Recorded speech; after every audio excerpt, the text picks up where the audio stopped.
Selamat pagi calon orang sukses. Hari ini kita seperti biasa akan terus belajar bagaimana menjadi pribadi yang lebih baik lagi. Jangan lupa untuk semangat, karena setiap tantangan yang kita hadapi merupakan tanda-tanda perjuangan kita dalam meraih kesuksesan. Mari kita bersama membicarakan beberapa tantangan yang dimaksud di atas. Kita tidak bisa menebak watak manusia, karena memang sifat dari hal-hal buruk yang bisa ditutup-tutupi. Kita hanya bisa menerka-nerka saja di awal. Kadang kita mendapatkan teman atau rekan kerja yang sefrekuensi, perilakunya bagus, dan mempunyai tujuan yang jelas. Namun di sisi lain, kita juga pasti akan bertemu dengan orang yang tabiatnya buruk, tidak menghargai orang lain, dan suka menjelek-jelekan di belakang kita. Kita pastinya selalu mengharapkan untuk bisa berada di sekitar orang yang bisa kita percaya. Dimanapun itu, di sekolah, di kantor, di rumah pun. Dikelilingi oleh orang yang dapat dipercayai, tidak hanya membuat kita merasa aman, namun juga pastinya akan membuat kita lebih produktif dalam pekerjaan. Namun dewasa ini, menemukan tipe orang yang seperti itu sangatlah susah. Kalaupun ada, mungkin hanya sebatas lingkaran pertemanan yang kecil. Itu pun juga masih harus waspada, karena dalam lingkungan profesional, kita bisa saja ditusuk dari belakang kapan saja, dengan alasan saling menjatuhkan demi karir. Maka dari itu, sebagai orang yang stoik, kita harus bisa mengingatkan diri kita lagi dan lagi bahwa kita tidak boleh lengah. Kita berharap bahwa tantangan-tantangan tersebut menjadi media pembelajaran, bukan sebuah lubang jebakan yang membuat kita jatuh berulang kali ke dalamnya. Maka dari itu, mari kita bersama-sama mempelajari bagaimana menyikapi ketika orang membicarakan hal buruk di belakang kita dengan pendekatan filosofi stoikisme. Menurut Anda, orang yang suka menggosip itu orang yang kuat atau lemah? Bila Anda menjawab lemah, maka Anda ada benarnya. Orang yang suka menggunjing atau menggibah, membicarakan keburukan orang lain di belakang, adalah tipikal orang-orang yang lemah. Lemah dalam artian bahwa tindakan mereka itu mencerminkan sifat insecure yang kental di dalam diri mereka. Selain itu, tindakan mereka juga mencerminkan kurangnya kecerdasan emosional. Ketika orang-orang semacam itu mengalami suatu tantangan atau masalah, bukannya menghadapinya, mereka hanya akan melarikan diri dan berlindung di balik kelemahan-kelemahan yang mereka lihat pada orang di sekitar mereka. Kita tidak bisa mengontrol apa yang dilakukan orang di sekitar kita. Itu harus kita terima terlebih dahulu. Seperti kutipan dari Epictetus, kita tidak bisa memilih apa yang akan terjadi di sekitar kita. Namun, kita selalu bisa untuk memilih bagaimana kita meresponnya. Berarti, yang harus kita lakukan adalah mencoba untuk mengendalikan respon kita.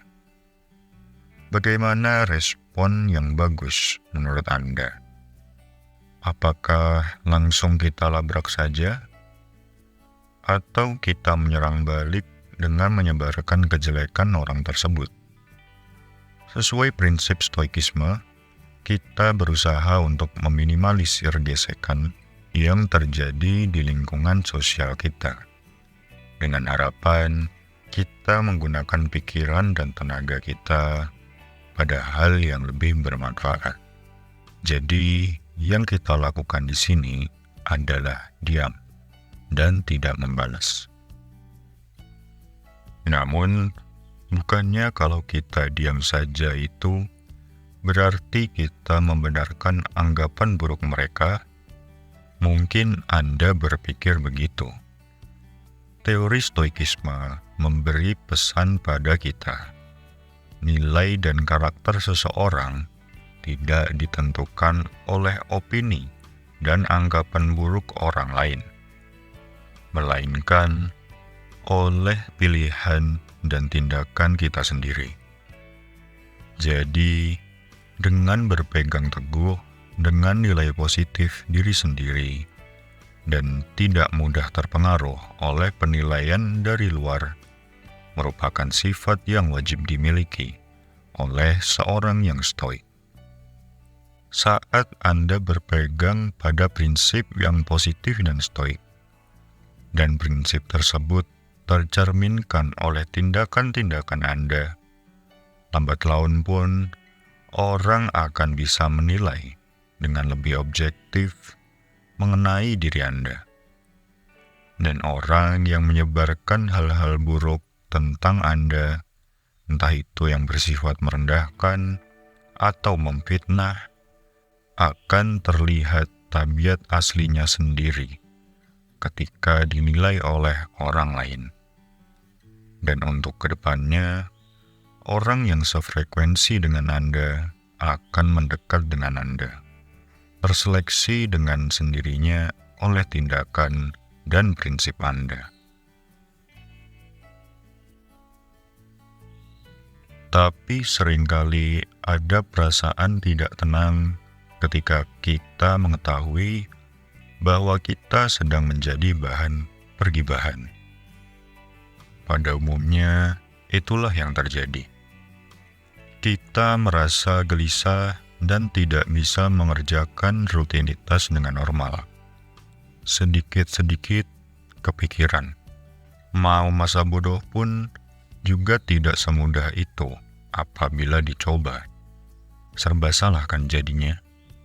Tapi ada satu hal yang bisa membuat kita lebih tenang. Ini semua ada hubungannya dengan sebuah mindset yang dapat melengkapi mindset stoik kita.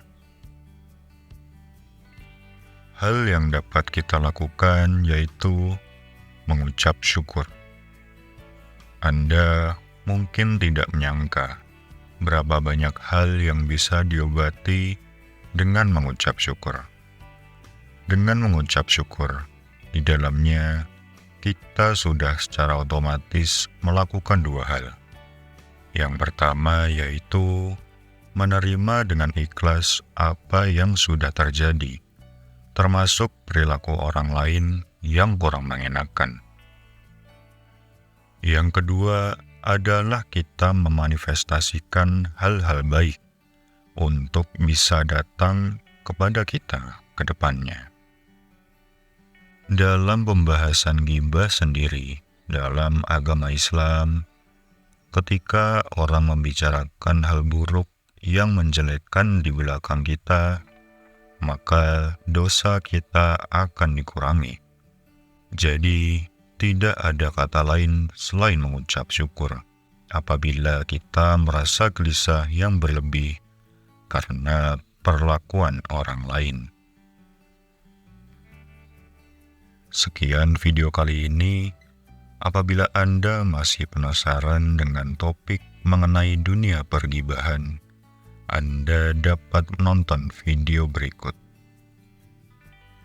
Tadi juga kita membahas tentang stoikisme. Untuk lebih jelasnya, Anda dapat menonton video berikut. Dan berikut adalah daftar putar video-video mengenai stoikisme.